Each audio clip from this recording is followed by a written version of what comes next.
పెద్ద నోట్ల రద్దుతోనే ప్రభుత్వం ఆగకుండా అక్రమ ఆదాయం, ఆస్తులు అన్నిటిపైన కఠిన చర్యలు ఉంటాయని చెబుతోంది.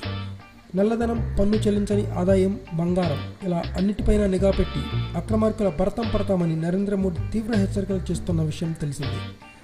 ఈ నేపథ్యంలో ఇక నుంచి గతంలో మాదిరిగా బ్యాంకులోకి వెళ్లి డబ్బులు వేయడం, తీయడం కుదరదు. ఎందుకంటే ఇప్పటికే వారం నుంచి ఇన్కమ్ ట్యాక్స్ అధికారులు బ్యాంకు లావాదేవీలన్నిటినీ నిశితంగా పరిశీలిస్తున్నారు. ఈ నెల 10 నుంచి డిసెంబర్ 30 మధ్య 2.5 లక్షలకు మించి జమ అయిన ఖాతాలపై కొరడా జులిపించడం ఖాయమట. సంబంధిత ఖాతాదారులు గతంలో దాఖలు చేసిన ఐటీ రిటర్న్స్లో చూపించిన ఆదాయానికి ఇప్పుడు డిపాజిట్ చేసిన సొమ్ముకు మధ్య పొంతన లేకుండా దీనిని పన్ను ఎగవేతగా భావించి తీవ్ర చర్యలకు దిగుతారని సమాచారం. వ్యవసాయ ఆదాయం పేరిట ఇప్పటి వరకు 10 లక్షల మంది పన్ను చెల్లించడం లేదు. అయితే ఇక అది కూడా కుదరదట.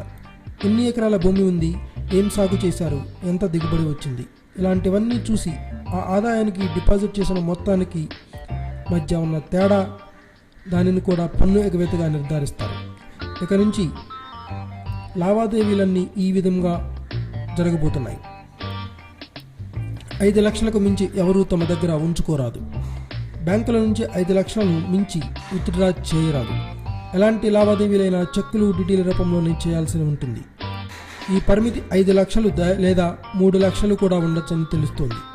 బ్యాంకుల్లో 2.5 లక్షలకు మించి చేస్తున్న డిపాజిట్లకు సరైన లెక్కలు చూపించకపోతే ఆదాయ పన్నుతో పాటు రెట్టింపు జరిమానా విధింపు. జీరో బ్యాలెన్స్తో తెచ్చిన జన్ధన్ యోజన ఖాతాల్లో వచ్చి పడుతున్న సొమ్ముపైన ఐటీ ఆరా తీస్తుంది. ఖాతాల్లో పడిన సొమ్ముకు తగిన లెక్కలు చూపకపోతే ఆదాయ పన్ను వసూలుతో పాటు రెట్టింపు జరిమానా విధిస్తారు. వ్యవసాయంపై వచ్చిన ఆదాయం పైన పన్ను ఉండబోదని, ఆ డబ్బును ఎలాంటి ఇబ్బంది లేకుండా బ్యాంకులో జమ చేసుకోవచ్చని ప్రభుత్వం చెబుతుంది.